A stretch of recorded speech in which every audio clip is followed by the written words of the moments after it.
ওকে তো ভাই লোক কান্তারা চ্যাপ্টার 1 তো রিলিজের 5 দিনের মধ্যেই ব্লকবাস্টার হয়ে গেল। আরেকদিকে রঘু ডাকাতকে যে অনেকজনই ইচ্ছা করে ফ্লপ করানোর চেষ্টা করেছিল, ভাই তারা কি এবার সফল হলো? সাথে ওজি সিনেমাটা 13 দিনের কালেকশনে কি সুপার হিট হলো নাকি সুপার ফ্লপ, সবকিছুই জানবো, শুধু ভিডিওটার সাথেই থাকুন। প্রথমেই কথা বলি রঘু ডাকাত মুভিটা নিয়ে। ভাই 25শে সেপ্টেম্বর যখন এই সিনেমাটা রিলিজ হয় তখন দর্শক ও রিভিউয়ারদের মতামত একদমই ভিন্ন ছিল।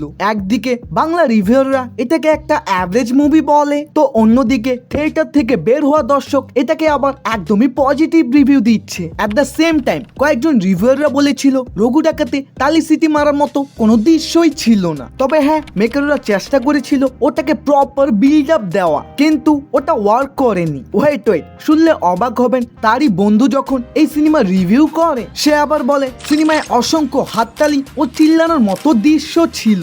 আই মিন কয়েকজন ইচ্ছা করে এটা নেগেটিভিটি ছড়াচ্ছে না তো? ওয়েল ওটা তো আমি জানি না, কিন্তু আমি রঘু ডাকাত সিনেমাটা নিজে দেখেছি এবং আমার এটা ভালোই লেগেছে। হ্যাঁ, কিছু ফলস অবশ্যই ছিল যে আই থিঙ্ক একটা কমার্শিয়াল মুভির জন্য মেনে নেওয়া যায়। বাকি যদি আসি কালেকশনে, 6 দিনের মধ্যে এটা 7 কোটির ব্যবসা করে। সপ্তম দিনে 1,44,00,000, অষ্টম দিনে 1,08,00,000, নবম দিনে 60,00,000 আর দশম দিনে 72,00,000। এবং এর সাথেই রঘু ডাকাতের টোটাল কালেকশন 10,76,00,000 টাকা। আগেই বলে দিই, এটা অরিজিনাল কালেকশন না, আসল কালেকশন এর থেকে অনেক বেশি বা কমও হতে পারে।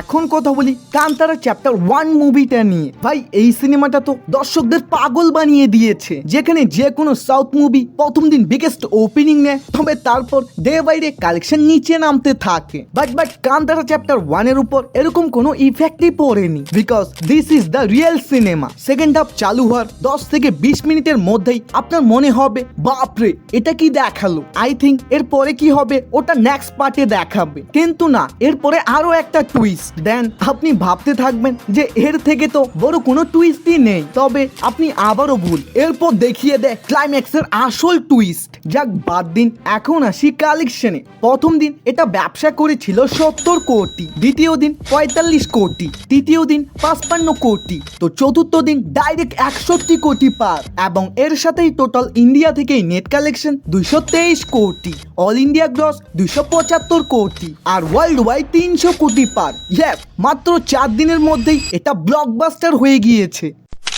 এখন কথা বলি ওজি মুভিটা নিয়ে। ভাই পবন কল্যাণ তার এই সিনেমায় একদমই ফাটাফাটি লেভেলের অভিনয় করেছে, যা তার রিসেন্ট কয়েকটা মুভিতে খুবই মিসিং ছিল। সেই সাথে বিজিএম প্লাস অ্যাকশন সিনেমাটাকে আরো মারাত্মক বানিয়ে দিয়েছে। তাই তো প্রথম দিনই এই বছরের বিগেস্ট ওপেনিং নিয়ে 153 কোটির কালেকশন করে। যদিও তারপরের দিনগুলোর অবস্থা তো আপনারা জানেনই। শুরু 9 দিনে নেট কালেকশন 178 কোটি, দশম দিন 4,06,00,000, 11 দিনে 4,35,00,000 এবং এর সাথে টোটাল ইন্ডিয়া থেকেই নেট কালেকশন 183 কোটি, অল ইন্ডিয়া গ্রস 220 কোটি আর ওয়ার্ল্ড ওয়াইড 285 কোটি, যা 250 কোটি রুপি বাজেটের ক্ষেত্রে একদমই ভালো কালেকশন না। কিন্তু হ্যাঁ, তোমরা চাইলে আমাকেও সুপার হিট বানাতে পারো, তাই বেশি দেরি না করে এখনই সাবস্ক্রাইব বাটনে ক্লিক করো। বাই।